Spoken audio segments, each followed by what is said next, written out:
শুধু পল্লবীতেই নয়, সারা দেশেই দলের ভাই সহযোদ্ধাদের উপর আঘাত করছেন, হত্যা করছেন, গুলি চালাচ্ছেন। আপনারা এতটা নিকৃষ্ট হয়ে উঠলেন কিভাবে? আপনারা ভাবছেন এসব করে আপনারা নিজেদের সাহস প্রদর্শন করছেন? বিগত 17 বছর যদি এই সাহসটা দেখাতেন, তাহলে একজন স্বৈরাচারকে 17 বছর সহ্য করতে হতো না। ধরে নিলাম আপনারা সাহসী, কিন্তু প্রশ্ন হচ্ছে এত বছর আপনাদের এই সাহসটা কই ছিল? আরো অনেক আগেই স্বৈরাচারের বিদায় ঘটানো যেত, কিন্তু অপ্রিয় হলেও সত্য, তখন আপনারা ছিলেন ইঁদুরের মতো গর্তে, নয়তো আওয়ামী লীগের লুঙ্গির নিচে। আজ এক একজন সিংহের মতো গর্জন দিচ্ছেন।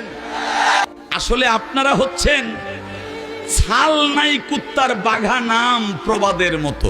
5 আগস্ট পরবর্তী রাজনীতিতে এমন নোংরামি কি আমরা প্রত্যাশা করেছি?